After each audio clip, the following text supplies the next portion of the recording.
Olá pessoal, aqui é o Lucas Pérez, fundador da Log Life, e a gente está em mais um episódio do Ei Líder, nosso podcast sobre liderança.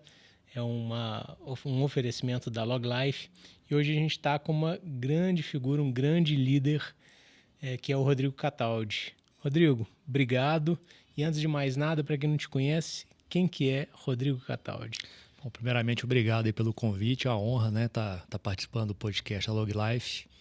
Bom, o Rodrigo Cataldi, ele é casado com a Camila, né, tenho duas filhas, Ana Clara e a Luísa, e tem uma experiência grande aí no mercado de alimentação, né, já são 20 anos atuando no mercado de alimentação, e é onde eu acabei me especializando aí, né, vamos contar um pouquinho aí dessa história, um pouquinho sobre liderança aí desse mercado, tudo. Mas, resumidamente, é isso, né? Que legal.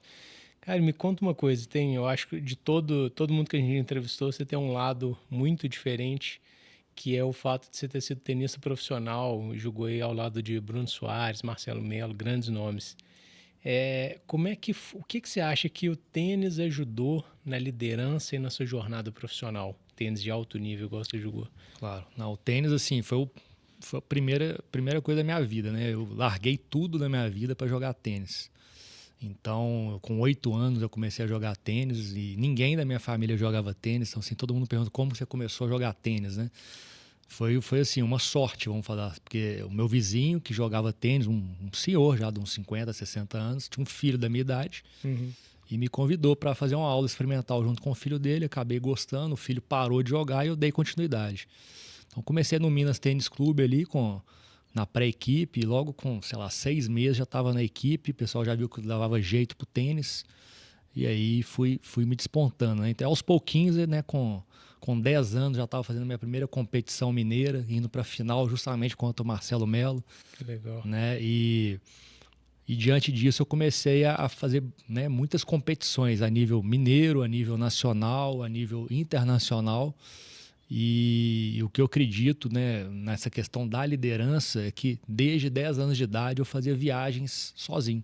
Uhum. Né? Os meus pais não iam, ia somente às vezes um técnico, às vezes não ia nenhum técnico, então era você e você, né? Então eu brincava muito ali com a minha mãe, que foi onde eu aprendi a administrar dinheiro mesmo. Ela chegava e me dava R$ 200, toma aqui pra você ir pra Uberaba jogar um Campeonato Mineiro, né, em 7 dias. Então eu tinha que administrar meu dinheiro com 10 anos.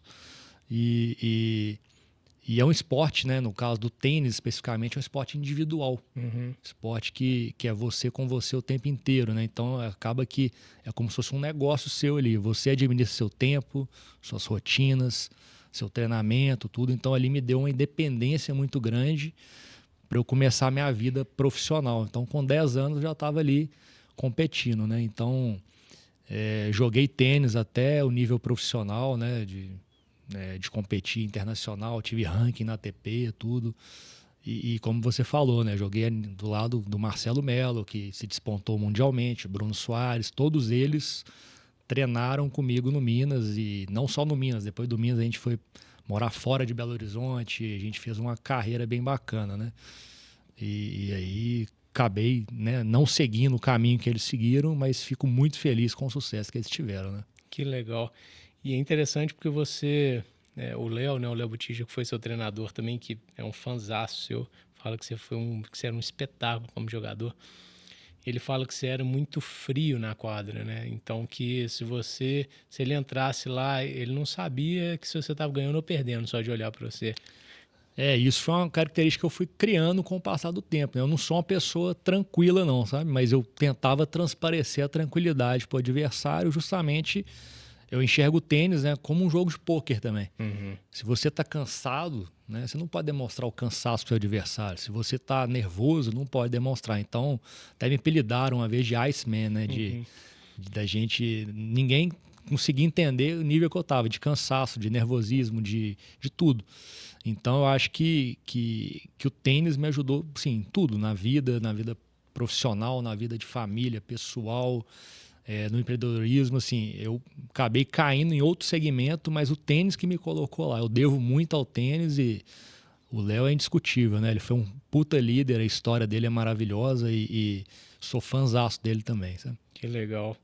E como é que foi essa transição de tenista profissional para entrar na faculdade? Assim, o que te fez largar? Foi lesão? Foi um momento que era outro, né? Eu acho que talvez hoje o tênis está mais fácil, entre aspas, né? De Aham. oportunidades, que eu digo, não o tênis em si, né? Eu acredito assim, como eu falei, foi sempre meu sonho, né? Eu larguei estudos, larguei vida de adolescente. Pra você ter ideia, eu nunca fui numa festa de 15 anos. Foi o meu auge do tênis, era com 15, 16, 17, 18 anos. Então, Uhum. eu com 21 anos, eu já era profissional, tudo, eu tive uma lesão muito séria no ombro, onde me impediu de seguir o caminho que o Bruno e o Marcelo seguiram, né? Então não tive opção, eu simplesmente tive que largar o tênis por uma lesão, que naquela época, igual você falou, era muito diferente de hoje. Hoje tem muita fisioterapia preventiva, Uhum. né, até mesmo corretiva. Então o meu já estava num nível que não tinha mais correção para jogar um nível de tênis profissional. Né? Posso jogar um tênis de lazer, um tênis social, mas Uhum. profissional eu tive que largar devido à lesão. E aí eu tive algumas opções nesse momento. Ir para os Estados Unidos, fazer uma faculdade com bolsa integral, Uhum. porém tendo que jogar tênis. Uhum. Então, assim, eu não ia conseguir jogar um nível de tênis que eu esperava.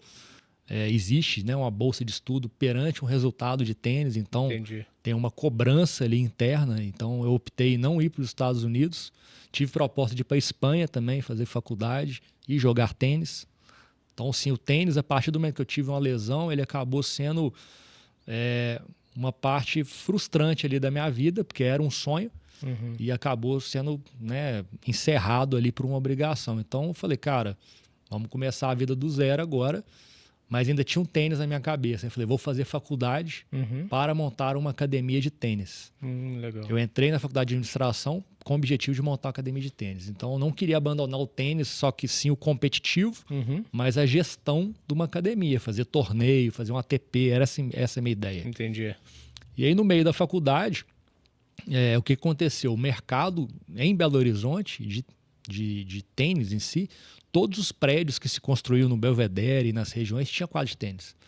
E aí o Verdade. mercado de academia foi acabando. Uhum. Então eu comecei a enxergar ali dentro da faculdade mesmo que o que eu queria não Ia ter. teria mais mercado daqui a 4 anos. Talvez fosse hoje, né? Que está em alta de novo, crescendo. Exatamente. Seria Hoje valia. eu acho que tem um mercado muito mais amplo que tinha na minha época de faculdade. Talvez cabe uma academia de alto porte em Belo Horizonte para fazer campeonatos, né? Trazer, quem sabe, um ATP para Belo Horizonte, tudo.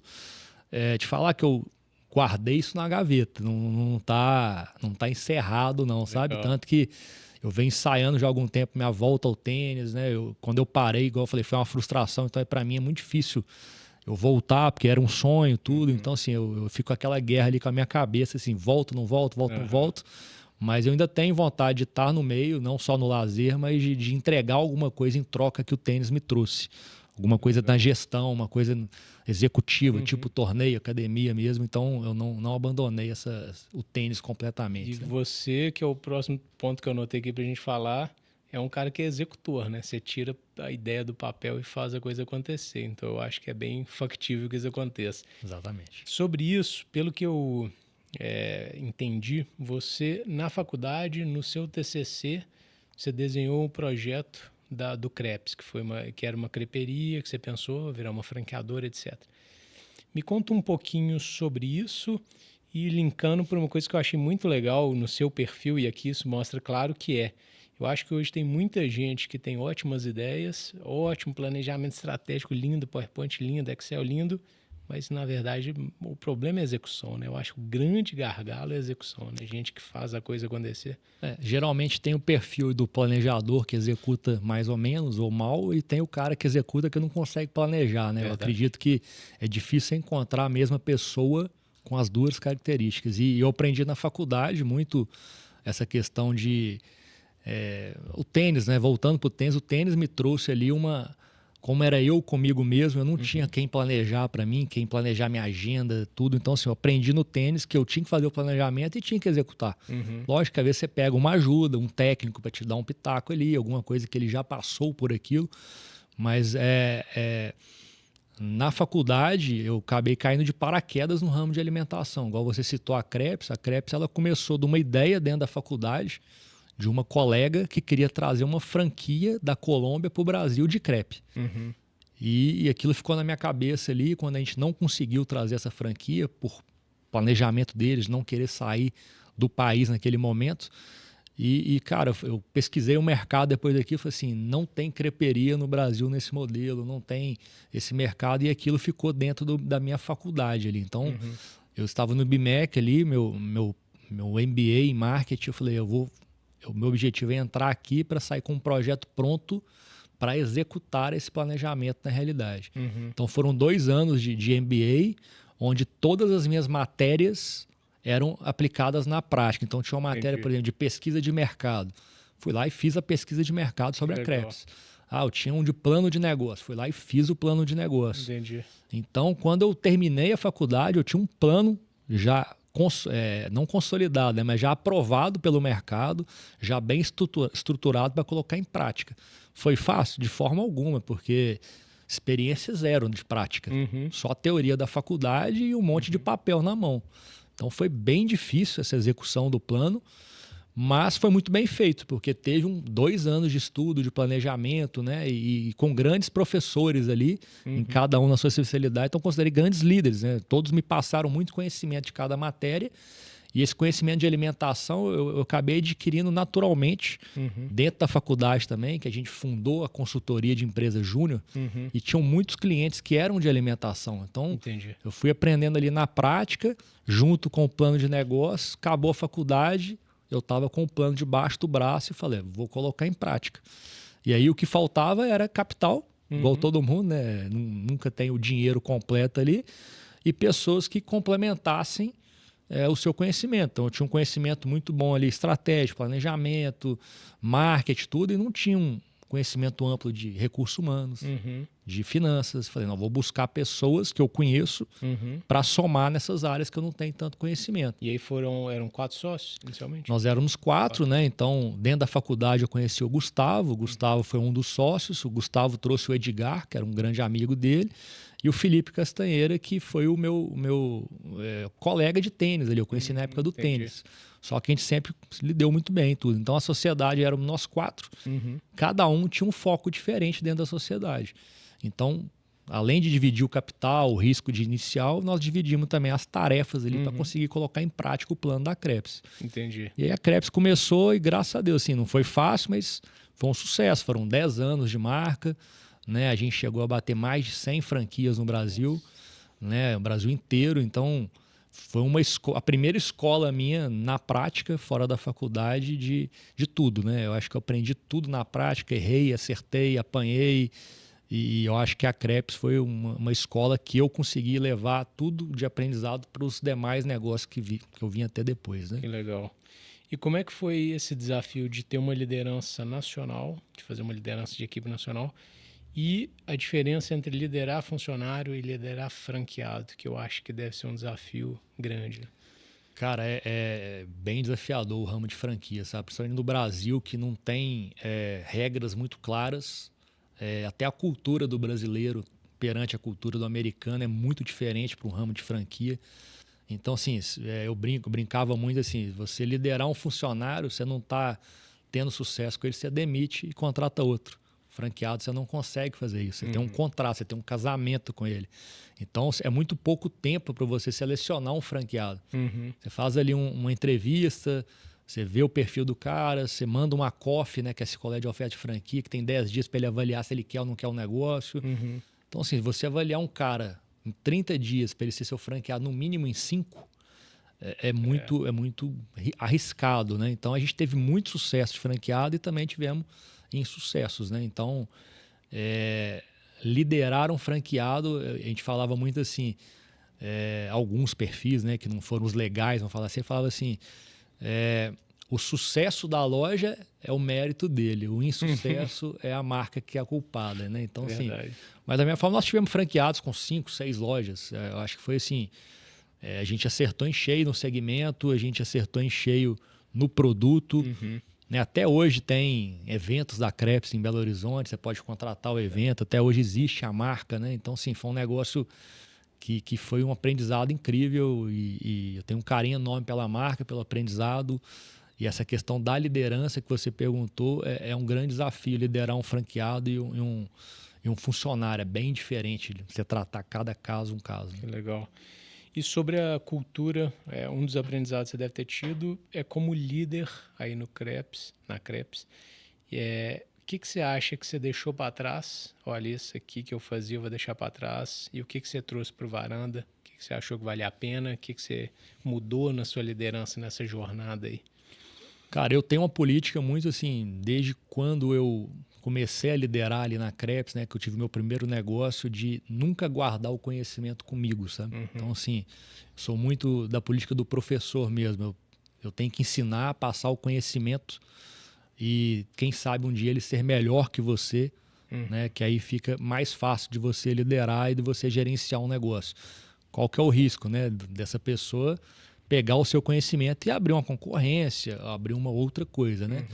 Mas eu ficava muito na época da Krebs disso, desse medo de passar o conhecimento e da pessoa sair e te deixar na mão, tudo. E hoje eu não tenho mais esse medo, né? Desde então eu gosto muito de partir para passa o conhecimento, treina o máximo essa pessoa, torne ela cada vez melhor, porque o bom professor é aquele que o aluno se torna melhor que você, né? Então, eu tenho alguns exemplos de alunos, né, vamos chamar assim, que viraram meus professores, até sócios, né? E eu acho que é isso. O que eu aprendi, o que eu continuo levando é treine a pessoa, independente de quem seja. Uma coisa também que eu aprendi lá atrás e levo até hoje é a questão do comportamento versus técnica. Então, assim, a gente não ensina comportamento, mas a gente ensina a técnica. Então, é muito melhor você pegar uma pessoa que não sabe de nada e desenvolve ela do zero, com conhecimento, do que você ficar insistindo numa pessoa que não tem comportamento. Não adianta você, ela não tem compromisso, ela só atrasa, ela falta. Essa pessoa ela é assim, ela foi criada dessa forma. Ela é mais difícil de você moldar do que aquela que tem a cultura da família ali, tem o comportamento legal. Então a gente contrata comportamento e desenvolve técnica. Eu acho que é isso que eu levo para... E quando acontece de você ter já uma pessoa que foi contratada, já está no seu time, e ali por algum motivo passou e você começa a perceber que ela tecnicamente é boa, mas o comportamento está destoando da cultura que vocês querem. Cara, o mais rápido possível tira ela desse ciclo, porque ela pode contaminar outras, atrapalhar as que querem crescer, as que querem desenvolver. Aí começa a ficar uma desigualdade ali, né? Uma pessoa, né, querendo e a outra meio que atrapalhando. Eu demorei a entender isso, que a gente pensava assim, não, eu vou demitir. O mercado não é fácil, né, de você contratar, principalmente o mercado de alimentação. Então você fica ali com aquele sentimento, vou tirar essa pessoa, vou ter um buraco na minha escala, como que eu vou tapar esse buraco? Às vezes o buraco é melhor do que ter aquela pessoa atrapalhando as pessoas que querem. Então acaba que se você manter essa pessoa, você está penalizando a pessoa do bem, né? Você desmotiva os outros, né? Com certeza. E como é que foi recomeçar, cara? Porque, querendo ou não, foi um recomeço, né? Assim, de uma empresa que já estava rodando e aí agora uma nova empresa. Como é que é? Cara, eu acho que minha vida foram vários recomeços, né? O do tênis foi o primeiro exemplo que eu acabei de citar, né? De cair para alimentação, então para um ramo de franquias. A Krebs eu aprendi muito em relação a como lidar com shopping, com franqueado, né? A maioria das lojas era em shopping center, então eu aprendi muito. O shopping tem as vantagens, tem as desvantagens. Quando eu fui, né, quando a gente chegou na conclusão, nós sócios, que deveria vender a Krebs, encerrar algumas atividades, ele não foi uma decisão fácil, né, porque você nunca sabe o dia de amanhã, mas eu aprendi muito na Krebs, nos erros mesmo, né, do que era bom no mercado de alimentação, o que era ruim no mercado de alimentação. Então aí veio a ideia do Varanda, né, o Varanda 389, a gente criou ele justamente tapando as lacunas de pontos fracos da Krebs. A Krebs ela tinha um faturamento muito bom no final de semana, muito bom à noite, porque era um produto muito lanche. E aí eu ficava assim louco ali no shopping, quando eu via lotado algumas operações no almoço e a Krebs vazia. Falei, puta, o que eu posso fazer para melhorar essa questão do faturamento do almoço, né? Então, quando eu fui montar o Varanda, a primeira coisa que eu pensei é foco total no almoço, porque todo mundo tem que comer no almoço, mas nem todo mundo sai para lanchar, sai para jantar, mas almoçar no seu dia a dia de segunda a sexta é uma necessidade básica e não uma questão de lazer, como a gente fala. Então, A pessoa, quando ela está em crise financeira, quando o mercado está retraído, a primeira coisa que ela começa a tirar é o lazer, é a alimentação fora de casa. E nós pensamos nisso. Vamos montar um negócio que não tem o impacto do mercado externo. Porque a Crepes sentiu muito esse impacto. O ponto que vocês escolheram é um ponto bom para almoço, da primeira, né? O Exatamente. ponto bom para almoço ali. Ali foi escolhido a dedo mesmo, a região de alto fluxo de almoço de segunda a sexta. E quando a gente escolheu esse ponto foi pensando nisso, de sentir o mínimo possível do macroeconomia. Que a Crepes sentiu, passamos por crises, né? Crise de shopping. Vocês pegaram o auge daquela crise. Pegamos o auge. Então, na hora de montar um novo negócio, a gente tinha que estar mais blindado. Então, o Varanda ele surgiu disso. E lógico que depois vieram outros desafios, né? Outras questões dentro do Varanda, mas ele nasceu do propósito de uma alimentação de segunda a sexta para atender o público na sua necessidade básica, que é comer no dia a dia, né? E no Varanda vocês também conseguiram fazer um planejamento estratégico, prévio, bonitinho, um plano de negócio, igual você fez para Crepes, ou já foi mais no feeling mesmo? Como é que foi? Cara, um pouco de planejamento, sim, mas não tão detalhado igual a Crepes, até porque eu já ganhei um certo conhecimento. Foram 11 anos quase de Crepes, então acaba que você tem um feeling mais apurado, trouxe sócios, né, que tinham conhecimento ali dentro de cada um da sua área, então isso facilitou bem, mas é lógico que as coisas você planeja de uma forma, a coisa vai para um outro lado e você tem que ter esse jogo de cintura o tempo inteiro, botar no ciclo de novo, né? Então... Tem que ter um norte, claro, mas vão ter ali, né, as mudanças. Claro, a gente planejou o Varanda abrir de segunda a sexta almoço. Passou 3 meses, ele já estava abrindo sábado, domingo almoço. Passou mais 6 meses, ele estava abrindo para happy hour à noite. E não era o propósito inicial. Por que foi isso? Porque o público foi pedindo isso. Então tinha uma varanda muito agradável, música ao vivo. Não, eu quero tomar um chopp aqui e tal. E começou essa ideia do happy hour. Só que aí logo em seguida veio a pandemia. Né? Então, assim, aí a pandemia, acho que não foi só a gente, né? Muda o foco de todo mundo, muda, né? Foi um desafio muito grande que a gente conseguiu ali, né, reverter algumas coisas que muitos não conseguiram, infelizmente. Né? Verdade. E nós vamos falar disso, porque não só reverter, mas reverter com muito sucesso. Eu anotei aqui porque são tantas pessoas que você conseguiu trazer, que eu quero falar agora uma coisa muito legal, que é essa coisa, talvez por ter entendido que o líder é um professor que ensina e que o liderado muitas vezes vai até te passar, e que bom, né? Deu certo.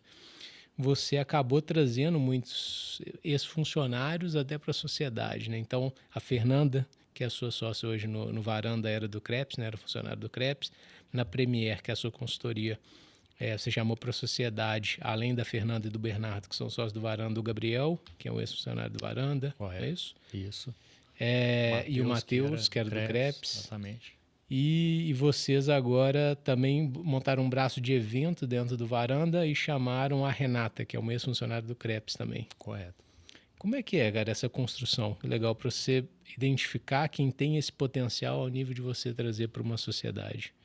Cara, é difícil essa decisão, né? Mas assim, é uma coisa que você não pode pensar só no hoje, né? Às vezes você está desenvolvendo a pessoa, aquilo que eu falei lá atrás, né? Você ficar com medo dela sair com conhecimento, montar uma concorrência.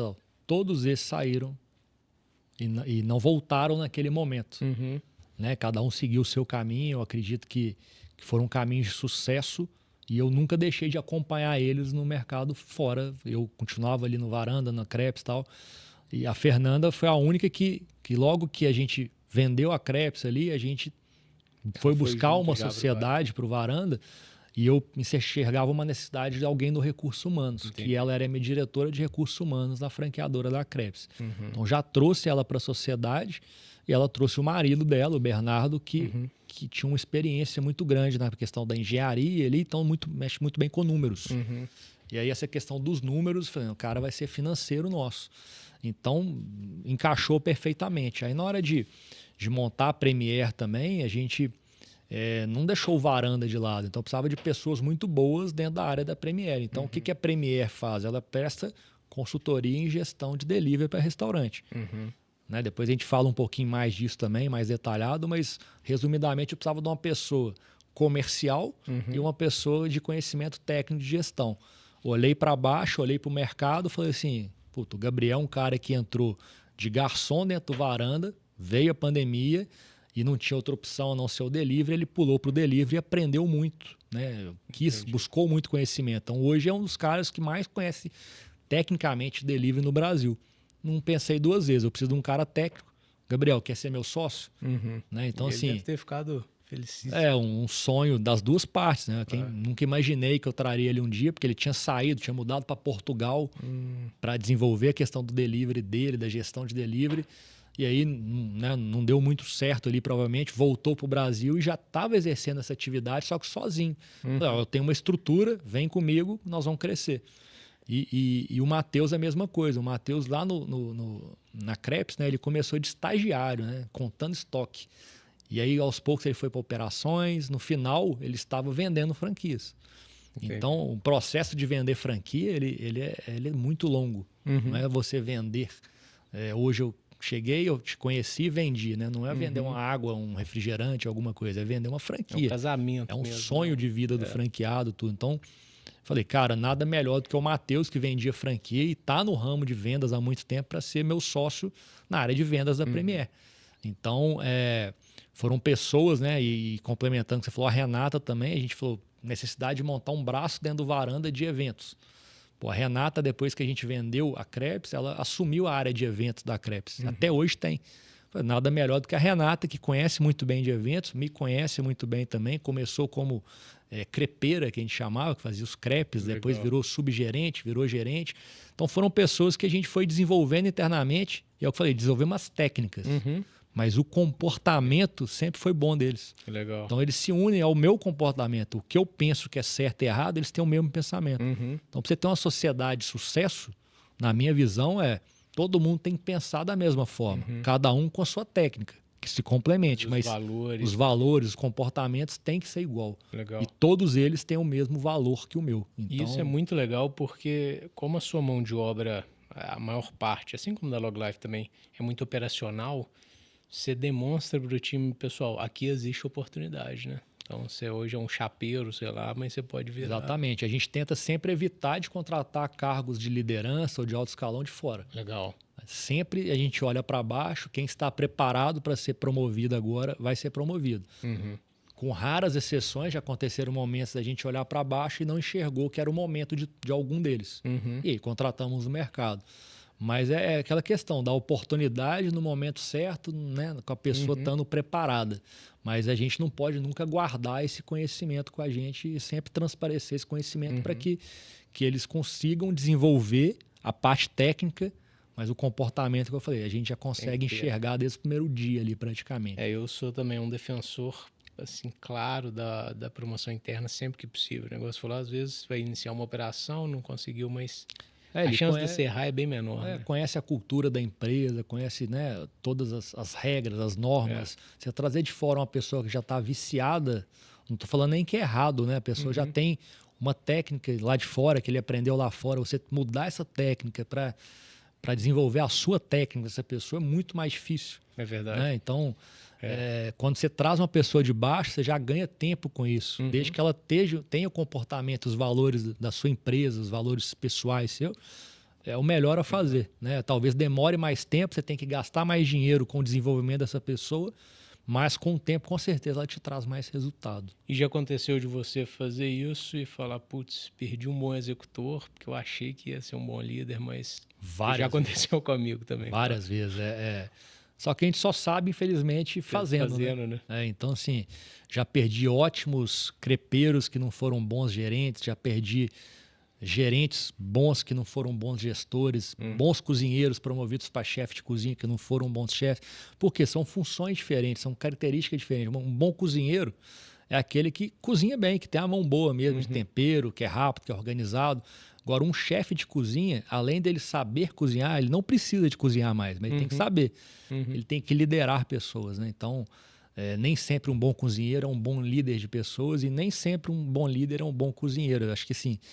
E realmente é muito feeling, não tem a matemática correta, porque é muito pouco tempo ali. Você tem a oportunidade de chefe, você olha para os seus cozinheiros, você pega o cozinheiro que mais se destaca, promove ele para chefe. chega lá, ele não é um bom líder. Não tem como você voltar ele mais para cozinheiro. Então você perde pessoas realmente que, quem sabe, um dia volte mais preparado, né, no momento certo para voltar a ser o seu chefe, ou até mesmo voltar a ser um sócio seu.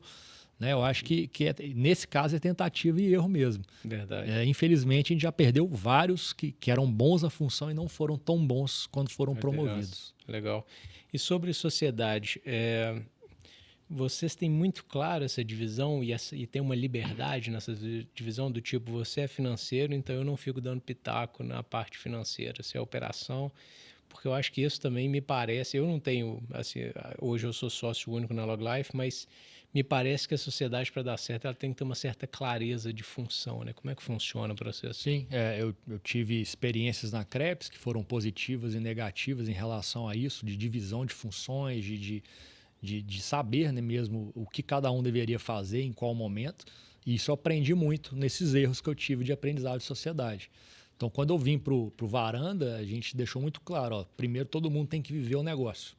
Acho que todo mundo tem que ter mesma necessidade ali, todo mundo depender do negócio. Legal. E ninguém ser investidor, né? Ou não depender daquele dinheiro, ou ter uma outra atividade. Então, a primeira coisa é, vocês estão comigo, vocês têm que estar no dia a dia comigo. Então, a primeira coisa é igualar ali as metas, as necessidades. Agora, cada um no seu quadrado, sem dúvida nenhuma. Se eu sou bom em estratégico, em gestão, em operação, eu trouxe um sócio que é bom nas finanças. Ele faz o papel dele. Eu tenho uma sócia que é boa em recursos humanos. Ela faz o papel dele. Mas sempre as áreas se comunicam. Então, a gente tem que estar sempre alinhando as expectativas de cada área. Né? Vamos pegar um exemplo, compras com financeiro. São áreas diferentes. Porém, existe um limite para você comprar, porque o financeiro vai ter que pagar. Então, se não se comunicar, vai chegar um momento ali, o financeiro fala, pô, para de comprar, porque o dinheiro está no estoque parado aí. Não vou conseguir pagar se a gente não vender.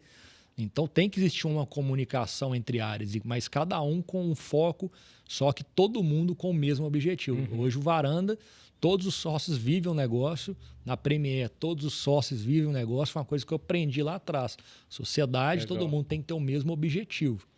Né? Eu acho que para dar certo, né? Porque às vezes você tem uma outra atividade, né? que é o seu restaurante, plano é uma B segunda, sendo um plano B, ele não vai viver, né? Sofrer e comemorar os momentos bons e ruins do negócio. Então, eu acredito que tem que ter esse foco igual, porém, cada um com a sua técnica diferente, com o seu foco diferente. Eu concordo 100%, cara. Não acredito muito nesse negócio de sócio investidor, assim, a chance de dar errado é gigantesca. Até um momento pode até dar certo, né? Mas chega aquele momento do negócio não estar indo tão bem, ou até mesmo indo muito bem, quando envolve o dinheiro ali, acaba com os objetivos. Até às vezes a gente da operação quer expandir, ele quer vender, quer realizar o investimento, você quer pegar o investimento para crescer. Então, verdade. Eu acho que todo mundo estando no dia a dia, todo mundo facilita, consegue ter o mesmo objetivo.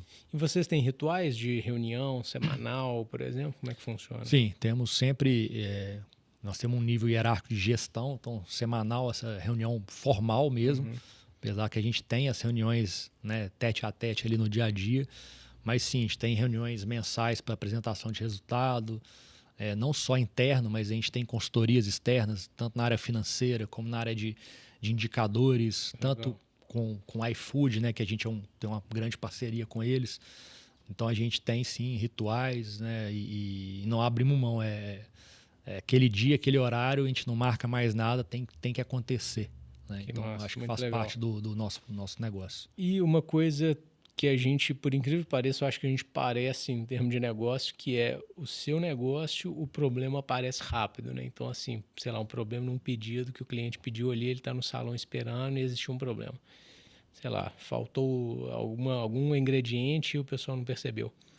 Como é que você cria uma cultura de resolução rápida, né? Porque eu acredito que você precisa ter um time que, putz, vamos resolver isso aqui, não adianta. Um dos valores que a gente tem até em todos os negócios é o senso de urgência. Eu acho que o senso de urgência é um problema pequeno, se você resolve rápido, ele é resolvido e acabou. Um problema pequeno, se você demorar a resolver, ele se torna grande. Ou até mesmo insolucionável. Né? Então, acho que o senso de urgência ele tem que estar como cultura da empresa. Né? Então, partindo da gente como dono. Imagina se eu sou um investidor. Eu não estou no dia a dia, a coisa já aconteceu. Até eu ficar sabendo, tomar a decisão, não sei o quê, já foi. Então, se eu estou ali no dia a dia, todo mundo vivendo aquilo, todo mundo vai gastar uma energia enorme para resolver. Então, a gente passa culturalmente esse senso de urgência. Tanto para problemas, como para estratégias mesmo. Então, assim, um grande exemplo é a própria implantação do delivery dentro do Varanda. A gente conseguiu implantar o delivery em 2 dias, no meio da pandemia. Enquanto todo mundo ficou esperando se a pandemia ia acabar, se ela ia aumentar, se o lockdown ia voltar. E a gente falou, ó, eu acredito que, né, lógico que a gente buscou ali consultar pessoas do ramo de medicina ali, de saúde. Meu pai é um deles, né, que para mim sempre foi um grande exemplo de líder ali dentro da medicina. Ele falou para mim, cara, pandemia, as únicas que tiveram demora. Então, essa palavra dele de falar que demora fez eu tomar a decisão de abrir o delivery em 2 dias. Só dele falar isso para mim. Eu confiei na palavra dele e foi um fator de sucesso.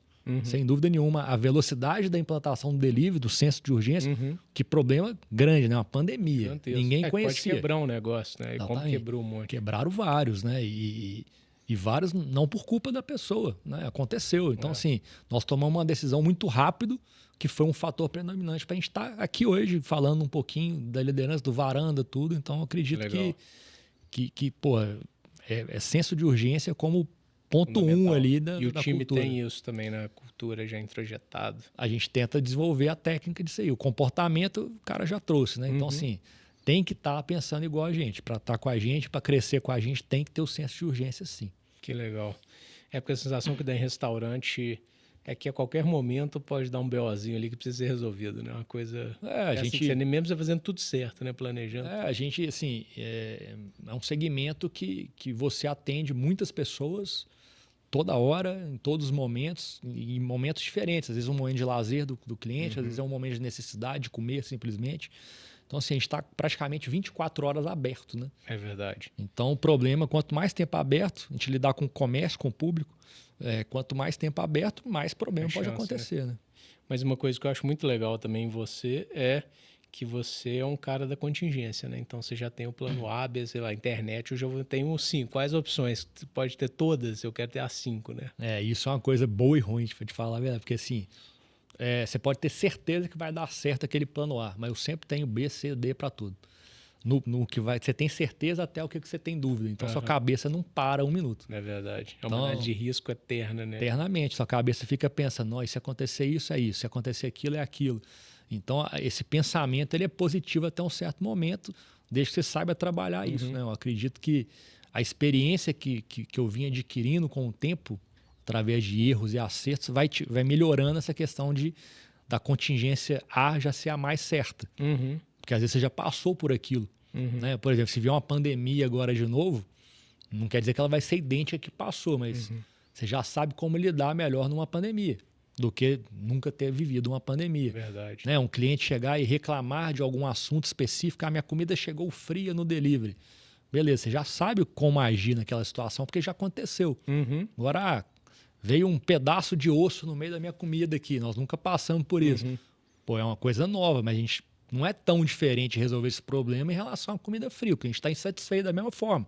Você tem que ter o senso de urgência para resolver o problema do cliente. Né? Então, são temas diferentes, mas as ações são as mesmas. Então, essa contingência ela tem que ter um planejamento, né? De riscos, acertos, oportunidades, a gente vai trabalhar. Em vários casos dá para virando um playbook mesmo, né? Do tipo, a situação A, né? A ação B. A gente, por exemplo, o delivery a gente vive em função da internet. Se a internet não se vende, a gente tem 3 contingências se a internet cair. Então, eu não posso ficar sem internet. Então, tem internet 1, se ela cair, entra 2, se cair, entra o celular. Se cair, ainda tá para fazer de casa. Então, assim, eu não fico sem internet. Se acabar a energia elétrica, você tem contingência? Geralmente nas lojas a gente não tem gerador, mas tem contingência, tem como trabalhar durante o tempo sem energia, sem gás, sem água. Por quê? Porque a gente já passou por esses momentos críticos que não dependem da gente. A falta de água não é a gente. Como trabalhar na falta de água? É difícil você pôr uma contingência assim, né? Tipo, exatamente. Mas já passamos por isso, então a gente já passa como solucionar este problema quando esse problema acontecer. Né? Legal.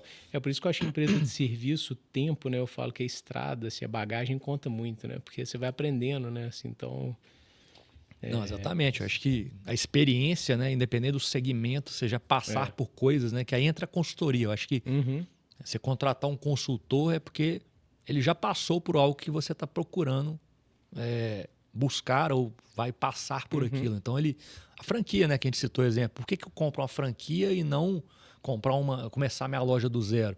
A franquia já tem uma experiência, já teve case de sucesso, case de insucesso e aí vai. Então, você encurta o caminho, você minimiza os seus erros, né? Então, tudo isso tem um custo. Seja você pagar uma taxa de franquia para ser um franqueado, ou você investir mais durante o tempo por errar mais até chegar no patamar de ser um franqueador, né? Verdade. E sobre rotatividade, que é outro ponto, eu acho que é um ponto alto nesse segmento assim, de alta rotatividade. Como é que funciona? Os números de vocês são dentro do esperado? O que vocês fazem para poder melhorar? Cara, o mercado nosso é bem complicado, né? É um mercado de mão de obra desqualificada, escassa. Então, na verdade, o que a gente faz hoje? A gente tenta adequar o nosso negócio a precisar o mínimo possível de mão de obra. Essa é a realidade. Então, recentemente a gente fechou uma parceria com uma empresa que chama Orion. Eles são especializados em prestação de serviço para restaurantes, para delivery especificamente, né? Então, eles têm mão de obra que entrega para você na sua operação, mas ao mesmo tempo na operação de outras que estão ali junto, no mesmo local. Um exemplo, né? Minha alimentação ali, o Varanda, ele entrega comida brasileira na hora do almoço, é o foco dela. E tem outros clientes deles que são docerias, que entregam sobremesas da tarde. Entendi. E tem hamburguerias, que o foco é mais à noite. Então ele consegue ter uma mão de obra que atende as 3 operações à mesma mão de obra. Então ele consegue otimizar, tendo uma redução de custo, e consegue ter uma mão de obra mais qualificada e mais rentável. Isso para o delivery? Para o delivery. O foco deles é 100% delivery, que é onde consegue aplicar essa metodologia. Porque você trabalhar num restaurante físico, igual, por exemplo, o Varanda ali do Lourdes, é complicado. Você abre a casa às 11h30, o pico vai até 1h30 ali, são 2 horas de atendimento com alta rotatividade de clientes, que você tem que ter uma equipe enorme para atender um curto espaço de tempo. É uma operação bem complexa essa operação. Verdade. Então, às vezes, eu contrato uma equipe ali de 30 funcionários para atender 2 horas o público. Então, E para a noite, às vezes, a jornada já não dá, né? Então precisa exatamente. E aí é outro tipo de mão de obra à noite. Já, né? Você não pode contratar uma pessoa mais iniciante, é uma exigência que, igual eu falei, necessidade do dia a dia, que é o almoço, e o lazer, que é o happy hour. Então, tem que ser uma pessoa já com mais experiência, tudo. Então, dentro do nosso segmento, tem vários tipos de mão de obra diferentes que a gente precisa se adequar. Então, assim, a rotatividade no mercado, se eu não me engano, dados da Brasel, é uma coisa absurda, assim, é quase 80% da equipe gira em 6 meses. Ou seja, nossa, é muito alto. Você treinar essa turma. Então você tem que ter processos muito claros para não depender de pessoas. E lideranças também boas, né? Para ser o pilar ali da coisa. A gente foca muito nisso, né? Como as nossas lideranças geralmente vêm de baixo, né? Vêm da nossa estrutura, elas não giram, elas ficam. Legal. Então, essa base sólida, para que as outras pessoas embaixo giram, a base fica. E a gente não perde a nossa qualidade, nosso padrão e nossa cultura, né? Então, acho que... E 2 coisas que eu não quero deixar de falar de jeito nenhum, então eu vou passar aqui na frente. Sobre essa virada do Varanda no delivery, que eu acho que foi um puta case de sucesso. Eu quero que você, para quem não sabe, né? Tem gente que já conhece o Varanda do iFood e acha que do delivery, acha que sempre foi assim. Cara, foi uma coisa assim, inesperada, não era o nosso planejamento, igual eu falei assim lá atrás, né? A gente falou de planejamento e execução, a gente planejou ser um almoço de segunda a sexta. No final a gente estava com almoço sábado, domingo, happy hour, e aí o delivery surgiu na pandemia por questão de necessidade de sobrevivência. Né? Ou a gente fechava, esperava voltar, ou a gente abria um delivery. E essa conversa com meu pai, onde ele chegou e falou, vai demorar, a gente teve o senso de urgência, em 2 dias estava implantado o delivery, enquanto os concorrentes estavam ali pensando se abrir o delivery ou não. Então, quando a gente fez o estudo de mercado rapidamente, não podia pensar muito, o que o público está querendo, né? Qual que é a característica da pandemia? É todo mundo dentro de casa. Todo mundo quem? O pai, a mãe, o filho, a filha, todo mundo dentro da mesma casa. Então, a gente foi desenvolver um cardápio do zero. Vocês criaram um outro cardápio específico. Com certeza, porque a gente trabalha com buffet a quilo. Como eu vou aplicar um buffet a quilo no delivery? Não existe. Vendendo quilo, ninguém criou isso até hoje e eu não consegui enxergar como criar isso também. Mas a gente teve que criar um cardápio do zero. E aí, qual foi o pensamento inicial? Todo mundo está em casa, só que cada um quer comer uma coisa diferente. Uhum. E a nossa referência de comida naquele momento, tinham poucos deliveries em Belo Horizonte naquele momento. E um deles era o Pizzarella. Além de estar próximo do Varanda, pra gente era uma referência ali de delivery, era um dos únicos que tinha delivery. Não pelo iFood, mas por telefone mesmo naquela época. E aí, qual a característica do Pizzarella? Pratos enormes. Então, você pede lá um prato para uma pessoa, dá para 4 pessoas. Um prato família dá para 10 pessoas.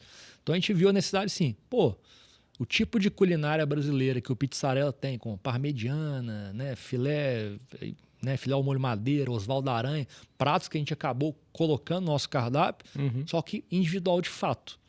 Então, você está na sua casa com a sua esposa, com 2 filhos, eu quero comer uma feijoada, o outro quer comer um parmegiana, o outro quer comer uma picanha, o outro quer comer um Osvaldo Aranha. Beleza, pode pedir tudo no Varanda.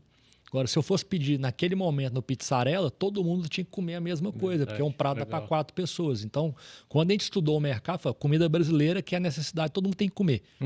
Repito, repetindo o conceito do Varanda de self-service, todo mundo tem que comer. Mas eu não vou botar um negócio que é lanche, que é uma coisa supérflua, uma coisa que ele precisa comer.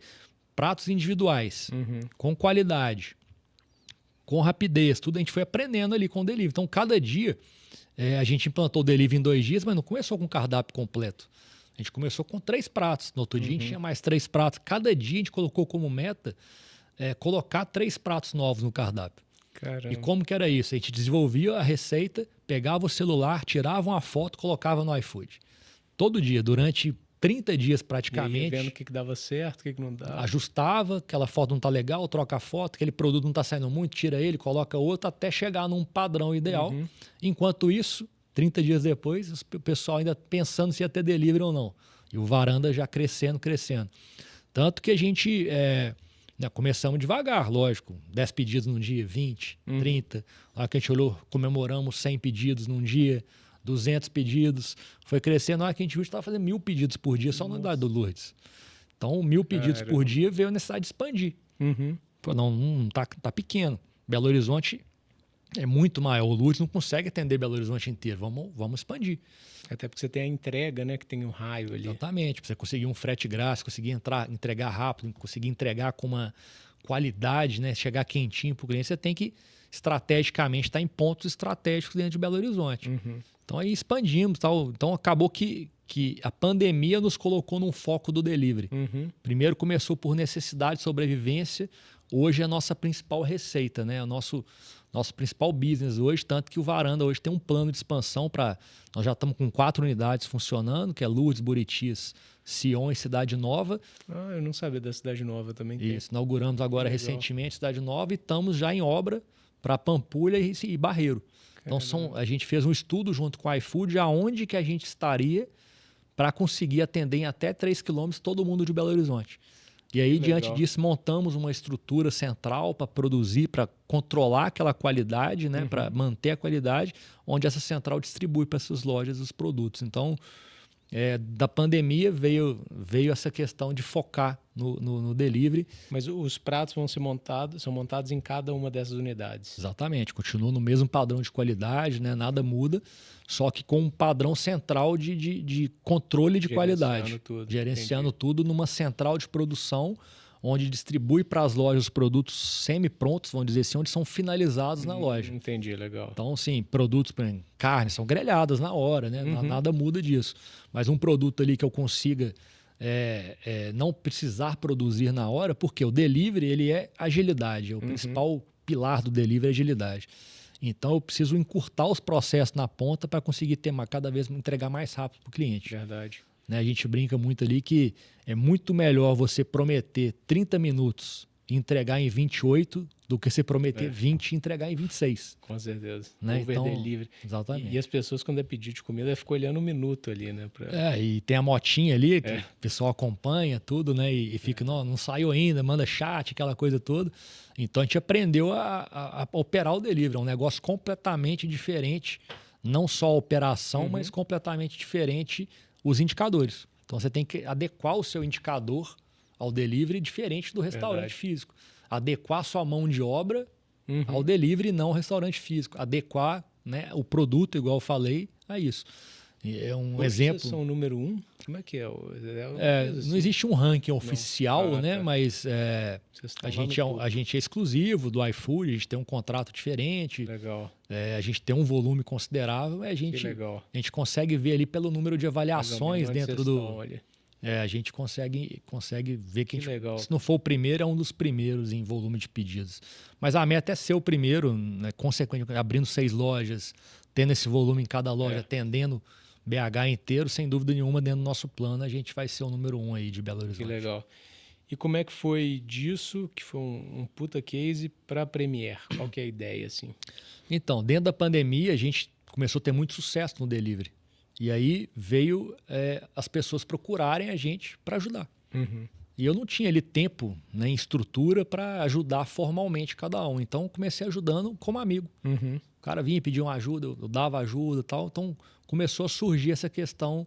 Sempre veio na minha cabeça, puta, tem conhecimento de delivery, de operação, por que não formalizar isso, né? E aí, o João Barcelos, né, que é o principal conhecedor do delivery no Brasil, embaixador do iFood, ele montou uma estrutura, um conhecimento que ele tem, ele montou toda uma empresa que presta serviço para donos de restaurante, de gestão de delivery.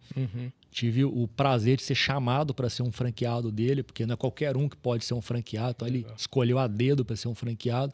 Então a metodologia dele, com o nosso conhecimento operacional, a gente montou uma estrutura em Belo Horizonte e hoje a gente atende formalmente donos de restaurante que querem implantar um delivery do zero ou até mesmo alavancar as vendas e melhorar a rentabilidade para quem já tem o delivery. Então a Premier ela surgiu disso, de ajudar donos de delivery ou futuros donos de delivery a se dar bem, porque é um mercado que veio para ficar, né? Um mercado que não é mais tendência, ele é a realidade, enquanto o mercado de balada, boate, ele vem só acabando, de bares vem diminuindo muito, né? Até por essa questão de comportamento das pessoas mesmo, de saúde, de monjaro, né? De beber menos, né? Você vê a nova era, bebe muito menos que a passada, ninguém praticamente fuma, então veio mudando essa cultura e a cultura de pedir em casa, ela já veio. O mercado do Brasil, ele cresce, delivery 10 vezes ao ano. É mesmo? É uma coisa absurda. Então, assim, esse mercado ele vai crescer ainda muito mais e ele vai pegar de algum lugar. Não está nascendo pessoa para isso. Então, a pessoa está pedindo em casa porque ela está deixando de sair. Então, é um mercado que veio para ficar. Então, a gente tem esse propósito na Premier de ajudar os donos de restaurante a adequar o negócio dele à realidade atual, que é a gestão de delivery. Para ele preocupar com a produção da comida e deixa que a gente preocupa com o resto, né? Com a gestão mesmo ali, não só da plataforma do iFood, mas como a gestão do delivery como um todo, né? Que legal. E porque quando você quer ficar bom no delivery, você acaba entrando no business de logística, né? Querendo ou não, porque você tem que ter um olhar que não é mais só de produção ali. Cara, eu digo que a logística é 50% do delivery. Né? O iFood é um especialista nisso, através de IA, né? Eles conseguem fazer indicadores bacanas, mas é o que eu falei da velocidade. É muito melhor você entregar rápido, né, do que entregar atrasado com a promessa de tempo melhor. Então, o delivery, eu acredito que meio a meio a importância entre logística, porque a logística tem o motoboy, o tempo de entrega, beleza? A temperatura da comida.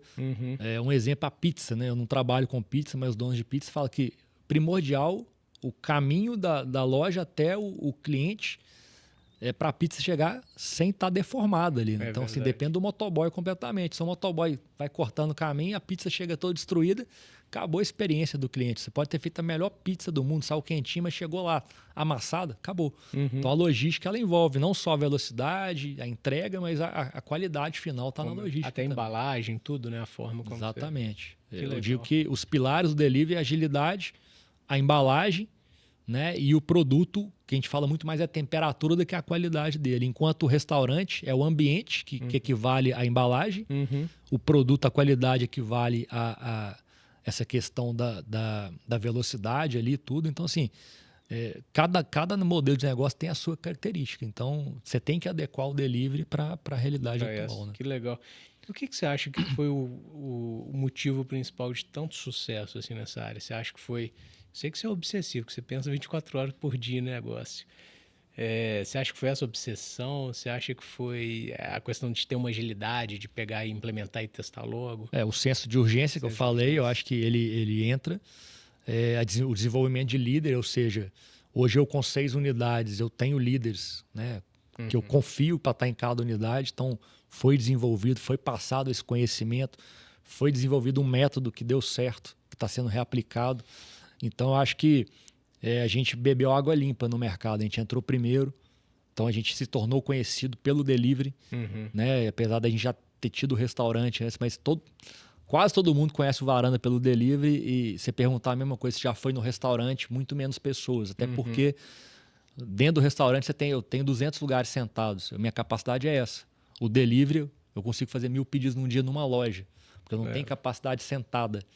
Né? Então eu consigo atender muito mais pessoas. O iFood é uma vitrine enorme. Né? Ele não entra no iFood para comer um iFood, ele entra no iFood para escolher alguma opção ali dentro.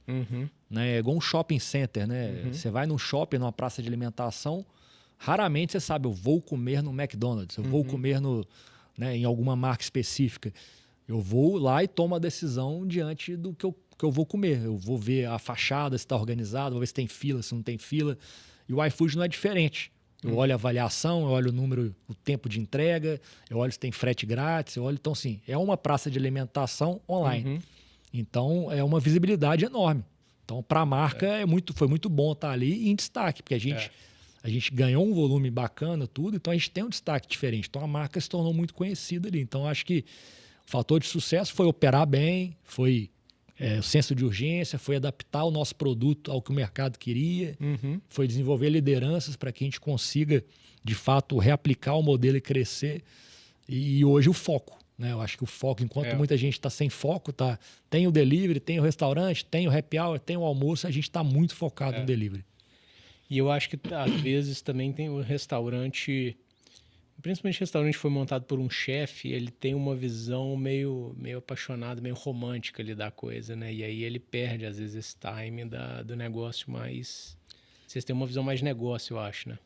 Totalmente. Ninguém veio da culinária, né? Ninguém veio de saber cozinhar. A gente aprendeu a cozinhar com o negócio andando. Então, eu não fui formado em gastronomia, nenhum sócio meu foi formado em gastronomia. Pelo contrário, a gente trouxe pessoas que têm um conhecimento de gastronomia que nos ajudaram a começar o negócio. Então, acho que o cara da cozinha, eu gosto de ter o exemplo, assim, um bom cozinheiro nem sempre é um bom chefe de cozinha. Um chefe de cozinha nem sempre vai ser um bom dono de restaurante. Então, o restaurante, ele é um dos poucos negócios no mundo que eu falo assim, que ele mistura comércio, serviço e indústria num mesmo local. Então, eu tenho que controlar a produção e controle de estoque. Isso é uma indústria. Eu tenho que controlar o atendimento. Isso é um serviço. Eu tenho que controlar vendas. Isso é um comércio. Ou seja, eu tenho 3 segmentos completamente vendendo de um. Verdade. Então, se você não tiver pessoas que complementem você para você ser bom nos 3, o restaurante às vezes não vai ter sucesso. Até a questão tributária é complexa, né? Exatamente. Então, chefe de cozinha, dentro desses pilares, ele vai ter o quê? O conhecimento de fazer comida. Ele sabe controlar um estoque, ele sabe fazer pedido, ele sabe vender, ele sabe atender. Dá pra você ver o tanto de coisa. Então, às vezes, não é um chefe de cozinha de sucesso, às vezes não tem um restaurante de sucesso. Mas um cara que não sabe cozinhar pode ter um restaurante de sucesso. Talvez seja legal, igual o Rony da reserva lá, né? Que não era da área, e talvez isso tenha sido um sucesso, porque o cara veio limpo, né? Eu vou tentar tudo do zero aqui. Ele trouxe uma ideia de outro segmento, aplicou no segmento que ele nunca tinha trabalhado e deu super certo. Eu acho que não existe, lógico, uma receita de sucesso, né? Senão todo mundo seguiria ela, mas existe sim adequar coisas de sucesso de outro segmento e trazer para um outro segmento. Eu acho que o restaurante, com o passar dos anos, ele vem tornando mais profissional o segmento. Antes, a maioria de donos de restaurante era, meu sonho é ter um restaurante. É verdade. Ou um cara aposentado foi lá e montou um restaurante, achando que era fácil, que era, todo mundo tem que comer, então vou abrir um restaurante. Hoje não, hoje se tornou um negócio muito mais competitivo, com muito mais regras, muito mais conhecimento, e não está um mercado mais amador igual era alguns anos atrás ainda. Que legal. Deixando um recado final para a liderança e para o empresário também, para quem está começando a liderar ou a, enfim, montar um negócio, o que você tem a dizer. Cara, isso é muito, né, responsabilidade grande nisso aí, mandar um recado, assim, mas assim, pela experiência que eu tive e tudo, assim, seja um professor do seu funcionário, não guarde o conhecimento mesmo com você, mesmo achando que ele pode pegar esse conhecimento e ir contra você em algum tempo. Eu acredito que o mundo dá voltas e igual eu mostrei aqui, eu tenho sócios hoje que eu fui professor deles, hoje eles são melhores do que eu nas áreas que eles estão atuando. Então, recado principal é realmente passe o seu conhecimento, sua experiência para terceiros, que um dia isso vai voltar para você de uma forma positiva.